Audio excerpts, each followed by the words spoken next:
সুভদ্রা ছিলেন দ্বারকার রাজকন্যা, শ্রীকৃষ্ণের বোন। অর্জুন বনবাসের সময় দ্বারকায় আসেন এবং সেখানেই সুভদ্রাকে দেখে দুজনের মধ্যে পারস্পরিক প্রেম গড়ে ওঠে। কিন্তু সমস্যা ছিল এক বড় রাজনৈতিক সিদ্ধান্ত। বলরাম চাইতেন সুভদ্রার বিয়ে হোক দুর্যোধনের সঙ্গে। এতে কৌরবদের সঙ্গে যাদবদের সম্পর্ক মজবুত হতো। কৃষ্ণ এটা চাননি, কারণ কৌরবরা অধর্মের পথে ছিল এবং ভবিষ্যতের কুরুক্ষেত্র যুদ্ধে এই বিয়ে ধর্মের বিপক্ষে যেত। তাই কৃষ্ণ চাইলেন সুভদ্রার বিয়ে হোক এমন একজনের সঙ্গে যিনি ধর্মের পক্ষে থাকবেন। অর্জুন সুভদ্রার জন্য স্বয়ংবরের আয়োজন হচ্ছিল, কিন্তু কৃষ্ণ জানতেন স্বয়ংবরে গেলে বলরাম বাধা দেবেন।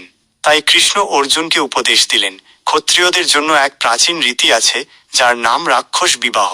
এই রীতিতে সম্মত কন্যাকে যুদ্ধ বা সাহসের মাধ্যমে নিয়ে গিয়ে বিয়ে করা হয়। একদিন সুভদ্রা রথে চড়ে যাত্রা করছিলেন। ঠিক তখন অর্জুন রথ থামিয়ে সুভদ্রাকে নিজের রথে তুলে নিয়ে চলে যান। বাইরে থেকে এটি অপহরণ মনে হলেও আসলে সুভদ্রা নিজেই এতে সম্মতি দিয়েছিলেন। বলরাম প্রথমে খুব রেগে গিয়েছিলেন এবং যুদ্ধ করতে চেয়েছিলেন, কিন্তু কৃষ্ণ বোঝান এটা জোর করে নয়, দুজনের সম্মতিতেই হয়েছে। শেষ পর্যন্ত বলরাম মেনে নেন, আর দ্বারকায় রাজকীয়ভাবে হয় অর্জুন সুভদ্রার বিবাহ।